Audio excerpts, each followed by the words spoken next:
Guys, okay, it's finally time. We talked about it like 2 days ago, I think. Black Clover Leaks was, of course, correct, as always. And the release date for Black Clover Mobile has been announced.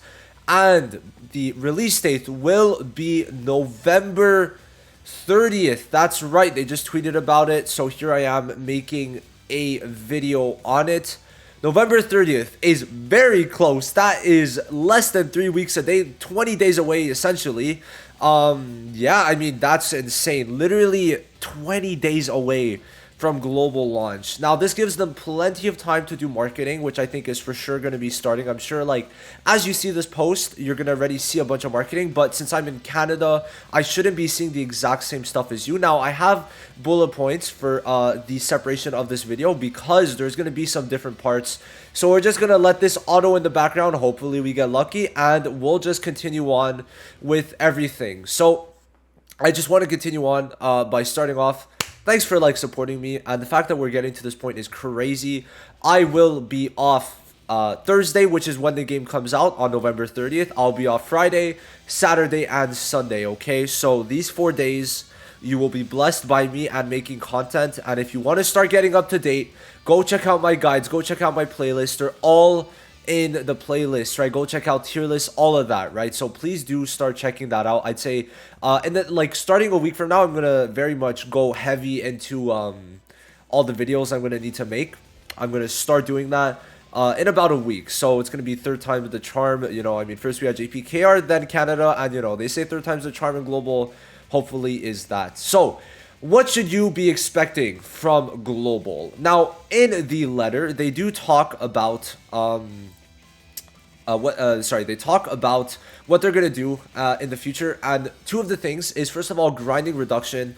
So that's gonna be making it much easier to get LR gears, the highest rarity, just making it a much better experience. And hopefully that includes the addition of substat rerolls on launch for global, and also saying that XP potions will also be a lot easier to collect, right? Those are two main things that I'd say are pretty important. Now, one thing also is that we should get real-time PvP within like the month, or like very close after. I'd say like we'll be getting it in December or January. So like you're going to be able to grind for that first month, and then once you have your accounts built up, then we're going to be getting PvP, which to me is perfectly reasonable because they have to make PvP and they're going to be testing it out. So let's see what they have to do. So that is great. Now, another thing is that I'm pretty sure they're going to announce this later, but English voice actors should be coming. So for you people who love English voice actors, well, here is your chance to play the game in English in story. So yeah, because they did have a line that's saying that English speaking fans of the game will be pleased, which should be on screen right now for you guys. So we will be expecting English voice actors in this game, which is very, very nice. I think that for some people that's going to be good, and it just makes the game like more official, I guess. I don't know how to explain it, but that's like how I'd say it. Now, even between that, there's a lot of things that we could expect that have been on JP for a while, right? Or just coming up, like the dispatch system, which I think the thing I could relate to the most is the Slime Isekai memory system, where you're able to run any of the general dungeons on auto and just like redo those stages and then go do other things in the game, like I think playing arena, going in limited time challenges, stuff like that, while having auto runs playing and taking up your stamina at the same time. So that's what's going to be the dispatch system. We should hopefully get it within the month also, but since it's not on KR yet, we could expect that like it might take 2 to 3 weeks. But I'd say like that first month they're gonna add, it's gonna be boom boom boom boom boom boom boom, right? And there's a lot of people playing, right? 5 million pre-registrations too, so all of that is looking very good. This is what you should be expecting, and of course a lot more. We should expect a lot more changes. I've been told some stuff, but you guys are gonna have to be a bit more patient, and I will try my best to cover everything and make a beginner's guide with the updated global type of patch, right? Because it's going to definitely be different from how we've experienced Canada version and also the JP version. But of course, you could check out all the Canada videos if you want to see how it's been playing, or just check out the stream, the first stream I did. Now, going on, we're going to talk about some of the things that Canada already has, stuff that's already been changed and added. So first of all, one of the big things is that when you would do story, you would have to use story tickets previously to where it would use up one story ticket and you could get 8 a day. So like every 3 hours you could get one, I'm pretty sure. Yeah. And you had to use story tickets for everything in story just to fight a single mob. But now no more story tickets in story, so you could just get through up to probably chapter 4 on launch, which is going to be the fight between Lich and Yami, which is where it's going to end. But now we've got up to chapter 7 on JP. So for global, they're very much ahead to where every month they could easily get in a chapter, which is very good. Now besides that, they added skill page rate up banners, which does not diminish for seasonals. It does not diminish the seasonal banner. They still have the seasonal skill pages, just there's a separate banner for people who want those seasonal skill pages, which in the future, in season 5 and 6 particularly, that's going to be very good. More so season 5, because Noelle's skill page and Charmy's are both probably like some of the best max stooped, because Charmy gets a full heal max dupe, and then Noelle basically just makes it so that the opponents can't ult. So that is a little thing that's going to be good in the future. Then there's a lot of niche things that we could expect, and also the paid system in Canada is way better, especially when you got paid step-up banners like Kiado's, where in 5 paid multis, you get him guaranteed. 5, okay? And then, of course, you got to realize Charlotte is a free SSR. You get her for free after completing a certain stage, I'm pretty sure. Or no, in your first multi, I think that you summon, you get Charlotte for free. The red Charlotte, and she is very good in the early game. So I'd say that is a huge W comparing it to JP. So all these little things that have been added to Canada will be there, plus more stuff on global that we've been talking about, right? So all these things are going to be there for global. And yeah, I mean, of course, it should be pretty good. A lot of people will be playing, hopefully. I'll have to see how people are hyped about this, but I've seen a lot of people just like not hyped anymore.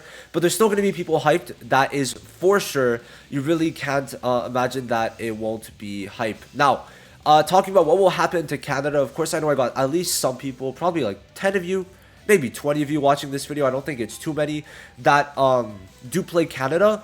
And what will be happening to Canada? I think that is a very fair question to be asking, because I feel like people just don't listen to me whenever I say it for like the 20 times I've said it. So I'll say for the 21st time. And basically, Canada will become one of the global servers when global catches up to Canada. Canada right now is not that far in. I think that global could easily catch up for a couple different reasons that I'll talk about in the global schedule section right after this. But Canada will become one of the global servers, kind of like how NA and EU are separate from each other. Canada will be separate from NA and EU and Asia and any other server that's out there, so you will not be able to interact with anyone from other servers. But overall, like, I think that's fine. It sucks though, but I mean, hey, if you're on Canada, you got a bunch of bonuses already. Even if they nerf the rewards, I'm telling you, you could still pull everyone you want with those nerfed rewards. So just saying, guys, just saying, you know, but whatever. So yeah, no, Canada will be fine. It's just gonna be a bit dead for a bit, but I'm pretty sure once global catches up, Canada's finally gonna be on a normal schedule, because up to now, a normal season on JP is that we get it's a 4-week schedule per season. And first day 1 we get the season banner, and then after 2 weeks we get the pickups, and then 2 weeks later season ends. So 4 weeks. But on Canada it's an 8-week season, and they kind of rush everything in the first month, and then the second month there's nothing. So, you know, what was I going to say? I forgot what I was going to say. So it's just good that Canada is going to be able to catch up and like only make it 4 weeks instead of 8 weeks per season once global catches up. So anyway, global schedule. So they should start with the Midnight Sun squad on launch. I don't think they're going to put Yami or Fuego as the first banners, or what they'll do, they'll have a Yami banner, the Season 1 banner, which might change the seasonals because they already changed the seasonals for Season 2. Then they're going to have Lich and Riot together, and then Fauna and Vettel together. I think we're going to have those 4 banners probably on launch. And 2 weeks after Fauna, Vettel, Lich and Riot are gone, we're going to get Kiado and Kohono, with probably, my guess is going to be what's it called, It's going to be chapter 5 coming right after that, so it's the start of the Seabed Temple, and then leading into season 2. And if they release Kyoto and Kohono earlier, that's going to actually leave for them to more time to actually be useful, because Kyoto gets replaced in season 3 by Julius, which would be like 2 months away instead of 1 month, and Kohono gets replaced in season 3 or further depending on when season 3 Charmy comes out. So they could actually make Kohono and Kyoto much more valuable and something that people might want to summon for, especially Kyoto. So that's just kind of what I wanted to say. And I also want to mention is that season lengths might be shortened. Instead of 4 weeks, they might be 3 or even hell 2 weeks, but I don't think it's going to be 2, but I could definitely see 3 weeks.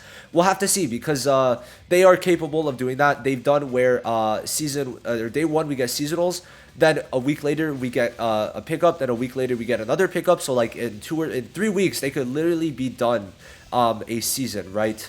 Or even 2 weeks if it's a case like season 3 with Julius, to where they have the season banner, then a week later Julius, and then, you know, something like that. But yeah, so that's my what I wanted to mention.